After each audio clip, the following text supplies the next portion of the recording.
გამარჯობა. ამ ვიდეოში განვიხილავთ შესაძლებლობის შეზღუდვის სტატუსის მქონე პირთა პერსონალური მონაცემების დასაცავად საყურადღებო საკითხებს. ასევე ვისაუბრებთ არსებულ გამოწვევებზე და ცალკეულ პრაქტიკულ რეკომენდაციებზე.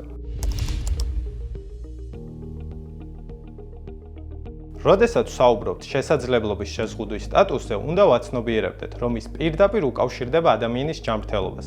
ამიტომ ასეთი მონაცემები მეტად სენსიტიურია და მისმა უკანონო დამუშავებამ შესაძლოა მნიშვნელოვანი საფრთხეები გამოიწვიოს, მათ შორის პირის სტიგმატიზაცია და დისკრიმინაცია.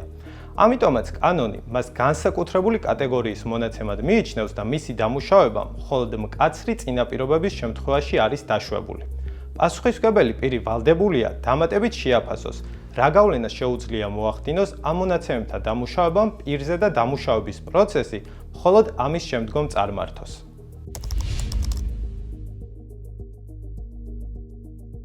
ამგვარი მონაცემების დამუშავებას პასუხისმგებელი და უფლებამოსილი პირები სიფრთხილით უნდა მიუდგნენ და მონაცემთან დაკავშირებული გადაწყვეტილების მიღებისას სუბიექტის საუკეთესო ინტერესებს განსაკუთრებული ყურადღება მიაქციონ. მაგალითად, კანონმდებლობა ითვალისწინებს აუდიო ან ვიდეო მონიტორინგის მიმდინარეობისას თვალსაჩინო ადგილზე გამაფრთხილებელი ნიშნის არსებობას, ხოლო ნიშნის თვალსაჩინოება შესაძლებლობის შეზღუდვის სტატუსის მქონე მონაცემთა სუბიექტებთან მიმართებით ერთ-ერთი საყურადღებო საკითხია. თუ კი დაწესებულებებს შეზღუდული შესაძლებლობის მქონე პირები სტუმრობენ, აუცილებელია მათ ინფორმაცია ადაპტირებული და გასაგები ფორმით მიეწოდოთ. ასევე არ უნდა დაგვავიწყდეს ინფორმაციის მისაწვდომობასთან დაკავშირებული სხვა გამოწვევებიც. მაგალითისთვის, უსინათლო პირებს დოკუმენტები ადვილად წაკითხვადი ფორმით უნდა მიეწოდოთ, მათ შორის შესაძლოა გამოყენებული იქნეს ბრაილის შრიფტიც.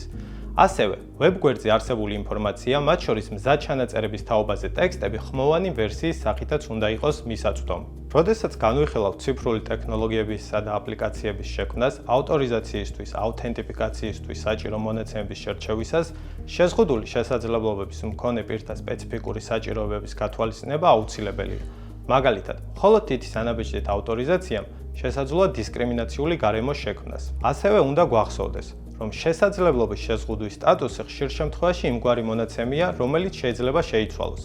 აქედან გამომდინარე, სიზუსტის პრინციპის დასაცავად პასუხისმგებელმა პირებმა რეგულარულად უნდა განაახლონ შესაბამისი მონაცემთა ბაზები. განსაკუთრებულ ყურადღებას საჭიროებს მონაცემთა უსაფრთხოებაც. ელექტრონულ ბაზებში, სადაც შეზღუდული შესაძლებლობის მქონე პირთა მონაცემებია თავმოყრილი, მიზანშეწონილია მონაცემთა ფსევდონიმიზაცია ან და სხვა იმგვარი მეთოდების გამოყენება, რაც უკანონო დამუშავებისგან ინფორმაციის დაცვას უზრუნველყოფს. და ბოლოს, პერსონალურ მონაცემთა დაცვის ოფიცრებს ამ პროცესში მნიშვნელოვანი როლი აკისრიათ. მათ უნდა ჰქონდეთ ცოდნა შეზღუდული შესაძლებლობის მქონე პირთა მონაცემების დამუშავების სპეციფიკის შესახებ და დამუშავებისთვის პასუხისმგებელი პირებისა და მათი თანამშრომლების სწორად ინფორმირება უნდა შეძლონ.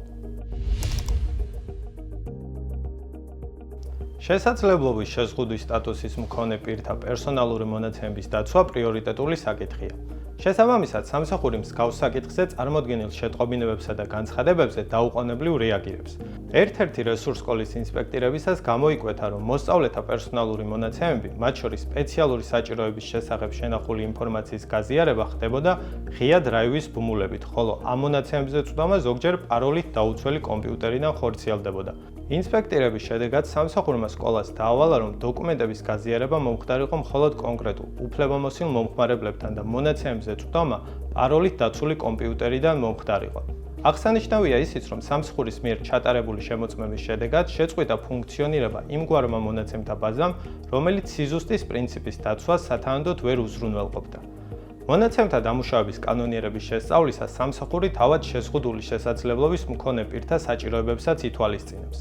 მაგალითად, სმენა დაქვეითებული პირებისგან ახსნა განმარტებების მიღება ჟესტური ენის თარჯიმნის დახმარებით ხდება. ასევე ადაპტირებულია სამსახურის ვებგვერდი, საზოგადოების ცნობიერების ამაღლების მიზნით შექმნილ ვიდეო მასალას თან ახლავს სურდო თარგმანი და სხვა. საბოლოოდ შეგვიძლია ვთქვათ, რომ შესაძლებლობის შეზღუდვის სტატუსი განსაკუთრებული დაცვის ქვეშ მყოფ მონაცემთა კატეგორიას წარმოადგენს და მისი დამუშავება მხოლოდ მკაფიო სამართლებრივი საფუძვლებით უნდა მოხდეს. იმ დათქმით, რომ პირის უფლებები და საუკეთესო ინტერესები დაცულია. კარგად უნდა გავაანალიზოთ და გვახსოვდეს, რომ ასეთი მონაცემების დაცვა ნიშნავს ადამიანის ღირსების დაცვას, მისი პირადი ცხოვრების ხელშეუხებლობას და შედეგად ისეთი გარემოს შექმნას, სადაც ყველა თანასწორად და სრულფასოვნად არის ჩართული საზოგადოებრივ ცხოვრებაში, ყოველგვარი სტიგმისა და დისკრიმინაციული მოპყრობის გარეშე. თუ თვლით, რომ თქვენი ან სხვისი უფლებები ირღვევა, მომართეთ პერსონალურ მონაცემთა დაცვის სამსახურს.